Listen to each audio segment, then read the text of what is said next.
మంచిర్యాల జిల్లా బెల్లంపల్లి పట్టణం మందుబాబులకు అడ్డాగా మారిన ఇంక్లైన్ పెద్ద బడి బెల్లంపల్లి నంబర్ 2 ఇంక్లైన్ బస్తీలో గల జెడ్పీపీఎస్ఎస్ ప్రాథమిక పాఠశాల ప్రధానోపాధ్యాయులు ఆర్ దేవానందం మాట్లాడుతూ మొన్న అమ్మ ఆదర్శ పాఠశాల కమిటీ ద్వారా ప్రభుత్వము మరుగుదొడ్లు నీటి వసతి ఎలక్ట్రిషియన్ కు సంబంధించిన 3 శాంక్షన్ కావడం జరిగిందన్నారు. అందులో భాగంగా మరుగుదొడ్లు నీటికి సంబంధించిన నిర్మాణాలు జరిగినవి. నిర్మాణం మధ్యలోనే ఎవరో గుర్తు తెలియని వ్యక్తులు మరుగుదొడ్డి కుండి నీటి కోసం వేసిన పైపులను విరగొట్టడం, వాటర్ ట్యాంకిచ్చే పైపు లైన్ను కూడా ధ్వంసం చేయడం జరిగిందన్నారు. ఇట్టి విషయంలో బెల్లంపల్లి 2వ పట్టణ పోలీస్ స్టేషన్లో ఫిర్యాదు చేయడం జరిగిందన్నారు. ఈ విధంగా జరుగుతుంటే ముందు పాఠశాల పరిస్థితి ఊహించుకుంటేనే భయంగా ఉందన్నారు. ఈ పాఠశాల మందుబాబులకు ఒక అడ్డాగా మారిందన్నారు. రాత్రివేళ్లల్లో పాఠశాల గోడలు దూకి వచ్చి పాఠశాలలో అసాంఘిక కార్యకలాపాలు చేస్తున్నారు. యువత చేజరిపోతుందన్నారు.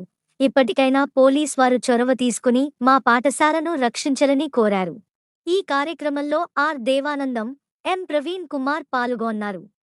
జెడ్పీహెచ్ఎస్ ఇంక్లైన్ పాఠశాల నుంచి నేను హెడ్ మాస్టర్ మాట్లాడుతున్నాను.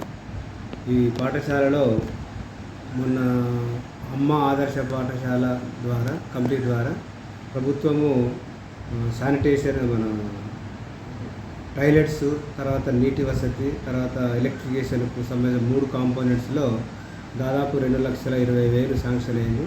అందులో భాగంగా టాయిలెట్స్ను, తర్వాత వాటర్కి సంబంధించినటువంటి నిర్మాణాలు జరిగినవి. నిర్మాణం మధ్యలోనే ఎవరో గుర్తు చేయని వ్యక్తులు టాయిలెట్స్లో ఉన్నటువంటి నిర్మించిన కుండీని పాల్గొట్టడం, తర్వాత అదేవిధంగా వాటర్కి సప్లై ఇచ్చినటువంటి పైపును తీసేయడం, తర్వాత ట్యాంక్కి ఇచ్చేటటువంటి పైప్ లైన్లు కూడా ధ్వంసం చేయడం జరిగింది. మరి ఈ విషయంలో నిన్ననే మన 2 టౌన్ దాంట్లో ఎస్ఐ గారికి కంప్లైంట్ ఇవ్వడం జరిగింది. మరి ఈ విధంగా జరుగుతూ ఉంటే పాఠశాల పరిస్థితి చెప్పుకోవడానికి భయం వేస్తుంది. మరి అలాంటి సందర్భం లోపల మరి మేము దీనికి ఏదన్నా న్యాయం చేయాలని, తర్వాత 10 మందికి తెలవడానికి, ఇలా జరగకుండా ఉంటేనే ఆ మిగిలిన పనులు పూర్తి చేయడానికి ముందుకెళ్ళాలని అనుకుంటున్నాము. మరి ఒకప్పుడు నేను పనిచేసినటువంటి పాత అంటే 87 నుంచి 90 వరకు కూడా పనిచేశాను, 97 వరకు. అప్పుడు 10 సంవత్సరాలు పనిచేశాను. అప్పుడున్నటువంటి పరిస్థితులు ఇప్పుడు లేవు. అప్పుడున్న విద్యార్థుల్లో క్రమశిక్షణ కానీ, తర్వాత సభ్యత, తర్వాత సంస్కారం అనేవి అప్పుడు ఉండేది. మరి ఇది 3వసారి పాఠశాలకు రావడం జరిగింది. అప్పటికి ఇప్పటికి పోల్చుకున్నట్లయితే అతిశయోక్తి అంటే చాలా తేడా ఉన్నది.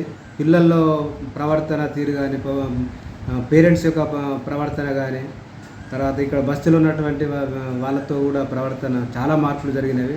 మరి ఇలా జరుగుతుంటే ఇంత మంచి పాఠశాల యొక్క భవిష్యత్తు కూడా ఏమవుతుందో అనే భయం మాకు కలుగుతుంది. ఇలాంటి ప్రభుత్వం ద్వారా ఎన్నో వసతులు కల్పిస్తూ ఉచిత పుస్తకాలు, స్కాలర్షిప్లు, తర్వాత ఇలాంటి మైనర్ రిపేర్లు, తర్వాత ఉచితమైన విద్యను, నాణ్యమైన విద్యను అందించడానికి ప్రయత్నం చేస్తున్నటువంటి ప్రభుత్వ పాఠశాలల మీద ఇలాంటి ఆలోచన ఉండడం అనేది చాలా శోచనీయం. మరి ఇలాంటి ఆలోచన ఉన్నప్పుడు బడికి భవిష్యత్తు ఉంటుందా ఉండదా లేదా అనే ఆలోచన మాకు కూడా కలుగుతుంది. మరి పబ్లిక్ బస్సులో ఉన్నటువంటి పాఠశాలలు కాపాడుకుంటేనే మాకు కూడా కొంచెం ఆనందం ఉంటుంది, మేము కూడా మంచిగా చెప్పే అవకాశం ఉంటుంది. ఇలాంటి సంఘటనలు ముందు జరగకుండా ఉండాలని, తర్వాత మంచి విద్యను నేర్చుకోవాలని, క్రమశిక్షణతో ఉన్నటువంటి మంచి భారత పౌరులు తయారు చేయాలనే ఆలోచనతో ఉన్నాం. అలాంటి మా ఆలోచనలు మీరు కూడా ఉపయోగించుకొని మంచి భవిష్యత్తును నిర్మించుకుంటారని కోరుకుంటూ మరి ఈ విధంగా మీకు తెలియడం జరుగుతున్నది.